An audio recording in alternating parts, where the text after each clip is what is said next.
Pope Francis, the 266th leader of the Roman Catholic Church, has died at the age of 88. His final days were marked by a battle with pneumonia, a culmination of the respiratory issues he had faced for much of his life. Even from his hospital bed, he remained connected to the world, checking in daily with the Catholic parish in Palestine's Gaza, offering them words of support and solidarity. Cosa avete mangiato oggi?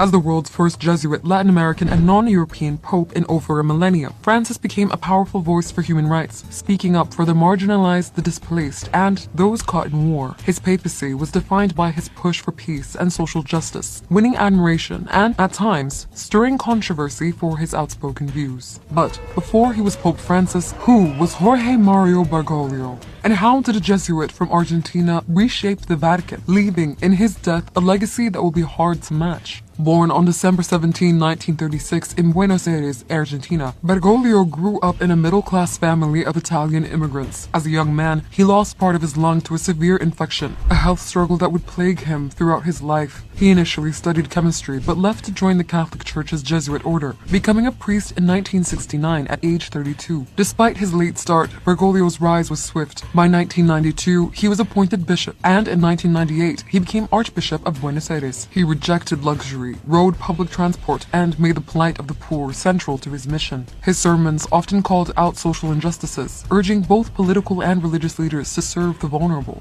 During the 2005 conclave, when Catholic cardinals met at the Vatican to choose a new pope following the death of Pope John Paul II, he was seen as a strong candidate, but lost to Benedict XVI. When Benedict made the unprecedented decision to resign in 2013, Bergoglio was elected as pope. Taking the name Francis after Saint Francis of Assisi, he signaled his commitment to humility, peace, and care for the poor. From the moment he assumed the papacy, he shook up the Vatican by rejecting the traditional papal residence, pushing for reforms, rooting out corruption, and confronting the church's long history of child abuse scandals. Francis didn't just challenge the church, he challenged the world. Few world leaders were as vocal as him in calling out Israel's war on Gaza and saying it amounted to a genocide. He repeatedly urged for an immediate ceasefire, calling it not war, but cruelty. Across other conflict zones from Ukraine to Sudan and Syria to Myanmar, he called for peace, pressed for international support for refugees and the displaced, and condemned foreign powers fueling wars for their own gain. He was one of the rare world figures to denounce the persecution of Rohingya Muslims, calling them our brothers and sisters. As the son of immigrant parents, Francis was a vocal advocate for refugees, condemning harsh immigration policies